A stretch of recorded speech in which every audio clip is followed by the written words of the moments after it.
Friends, welcome to my channel. तो आज આપણે બનાવીશું અષાઢી બીજ સ્પેશિયલ રામદેવજી મહારાજની પ્રસાદીમાં બનતી દેગની રેસીપી। તો ચાલો બનાવવાનું શરૂ કરીએ। એ પહેલા જો મારા વિડિયો તમને પસંદ આવતા હોય તો મારા વિડિયોને લાઈક કરજો અને મારી ચેનલને સબસ્ક્રાઇબ કરજો। અષાઢી બીજ સ્પેશિયલ રામદેવજી મહારાજની પ્રસાદીની દેગ બનાવવા માટે મેં અહીં 1 લિટર જેટલું ફૂલ ફેટ દૂધ લઈ લીધેલું છે અને તેની સામે 1/4 કપ જેટલા ચોખાને મેં અડધી કલાક માટે પલાળીને રાખી મૂક્યા હતા। મેં તેને ઠંડા પાણીમાં જ પલાળેલા છે। અહીં તમે કોઈ પણ ચોખાનો ઉપયોગ કરી શકો છો। 1/2 કપ જેટલી ખાંડ, બદામની કતરણ અને જાયફળ અને ઇલાયચીનો 1 ચમચી જેટલો પાવડર। હવે આ ચોખામાંથી આપણે પાણીને કાઢી લઈશું। હવે ગેસ શરૂ કરી એક પેનમાં આપણે આ દૂધને એડ કરી દઈશું અને એક ઉફાળો આવે ત્યાં સુધી આપણે સતત તેને હલાવતા રહેવાનું છે।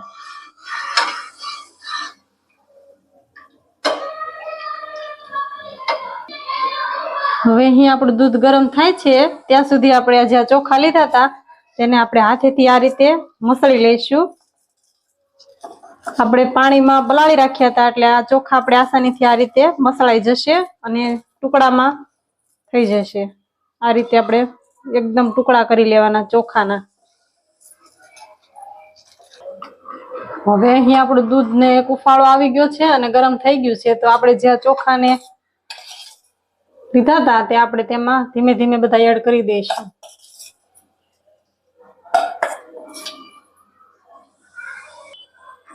હવે આપણે દૂધમાં ચોખા ઉમેર્યા પછી આપણે તેને સતત જ હલાવતા રહેવાનું છે કારણ કે ચોખા દૂધમાં એડ કર્યા પછી તે નીચે બેસવા કરશે એટલે તેને આપણે સતત આ રીતે ધીમા તાપે ઉકળવા દેવાનું છે અને સતત હલાવતા રહેવાનું છે।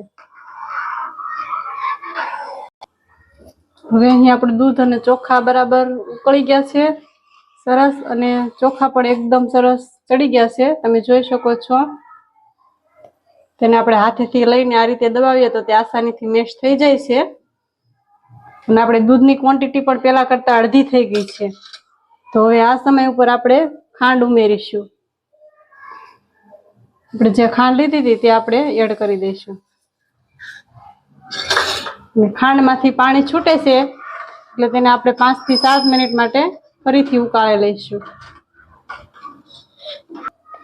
હવે આપણી દેગ બનીને તૈયાર થઈ ગઈ છે તો આપણે ગેસ બંધ કરી દઈશું અને જે આપણે જાયફળ અને ઇલાયચીનો પાવડર લીધો હતો તે આપણે એમાં એડ કરી દઈશું અને બરાબર મિક્સ કરી લઈશું।